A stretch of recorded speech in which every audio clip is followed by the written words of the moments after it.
Hello Year 5, welcome to Science this term. We're going to be talking about properties and changes of materials. So let's get started. What are the states of matter and how do they change?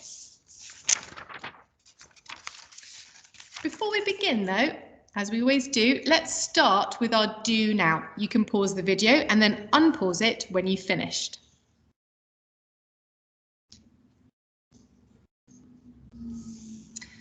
Welcome back. Let's go through the answers. Number 1, what type of force is friction? It's a contact force. Number 2, friction acts in the opposite direction as movement. Number 3, the smoother the surface, the less friction it will produce. Number 4, air resistance is a type of friction that changes what?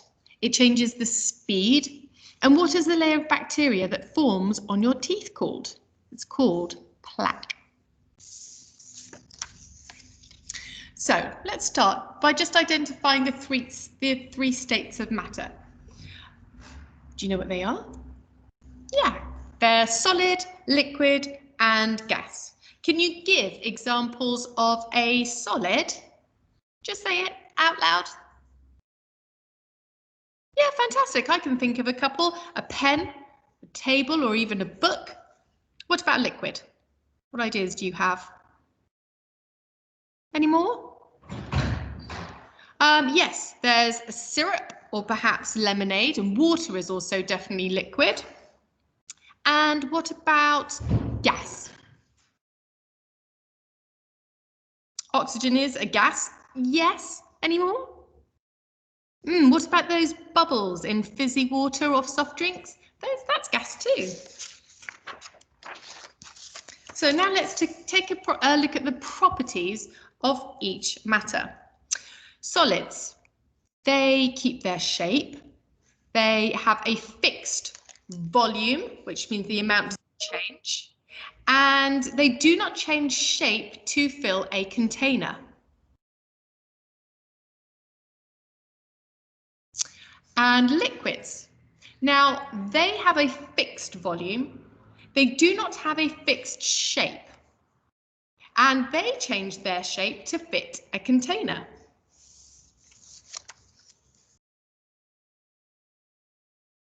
Now we have gases. They do not have a fixed shape and they do not have a fixed volume either, but they do fill all of an available space. So, how do our three states of matter vary? What I'd like you to do is to draw a little grid. In your first column, I want you to write shape, volume, and then fill. And then I would like you to write solids, and then write down what you know about the shape, volume, and whether it fills a space. With liquids, does it change its shape? Does it have a fixed volume or not? Does it fill an available space? And gas too. Pause the video to complete that task, and when you've finished, unpause it and we'll continue.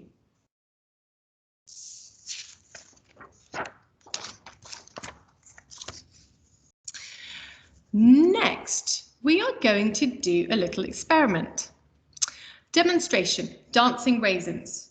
What happens when we put raisins into sparkling water? So, just bear with me one moment.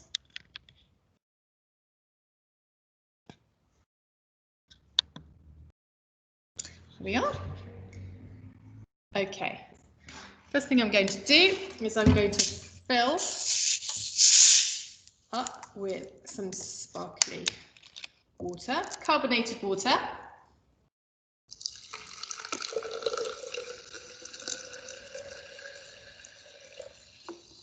Okay.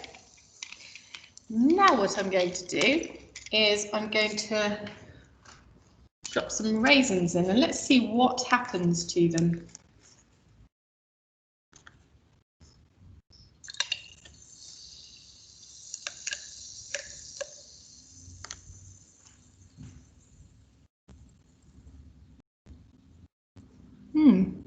What's happening to those raisins?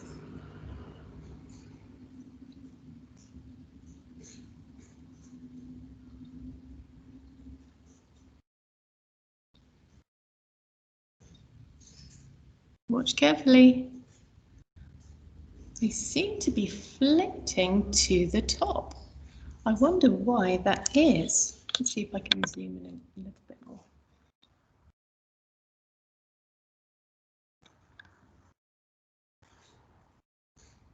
Now, I can see that the raisins are completely surrounded by bubbles of gas. So we've put some raisins inside the fizzy water. The raisins are what matter? Are they solid, liquid or gas? Say it out loud. You're right, they are solid. Those tiny bubbles that surround the raisins, what do you think that is? Solid, liquid or gas? Yeah, they are little bubbles of gas. And what's happening is it's making the raisins float to the top. And when they get to the top, those little bubbles reach the surface and they pop, and the bubbles of air disperse into the air, which then causes the raisins to sink down to the bottom. So it looks as though our raisins are dancing. Now we're going to continue with our lesson, but perhaps if you have some fizzy water or some lemonade, you can do this at home. When will it stop, I wonder? Maybe that's something that you can try. Okay.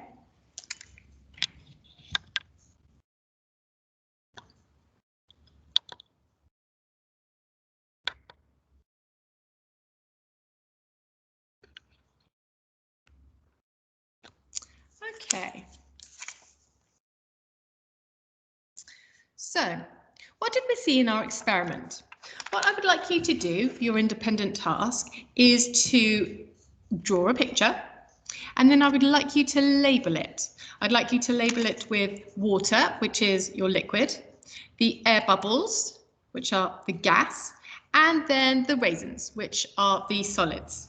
Then, underneath your diagram, I would like you to write a description of what you observed. You can start with, I observed that when the raisins were added, and then to continue. I've done one. It's quite different, but this is my one, so you can take a look.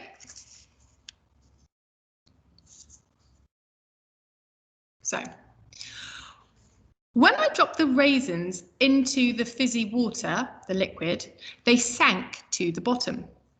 The bubbles of gas attached themselves to the raisins, solids, which made them float to the top. Once they reached the top, the bubbles of gas popped and gas was released into the air. This made the raisin lose its buoyancy, so its ability to float, and the raisins, the solid, sank back down to the bottom of the water. Now, I haven't started it with the sentence that I need to. I observed that when the raisins were added, but you can do that and you can describe what happened in your own words. If you need some help, here are some sentences and some words to help you. Okay, pause the video and finish that task. And when you've finished, unpause it and we'll continue.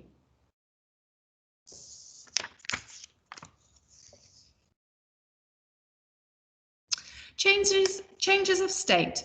Whilst we have three states of matter, solid, liquid and gas, some materials can change from one into another.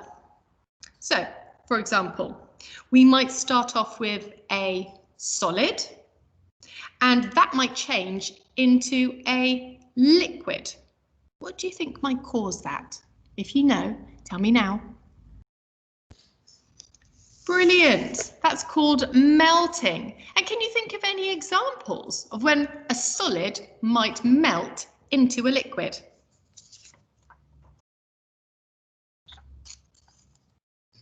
Yeah, absolutely. I can think of some too. Perhaps an ice lolly and it started to melt onto your hand, or some delicious ice cream that started to melt into your bowl. And then we also have ice in water.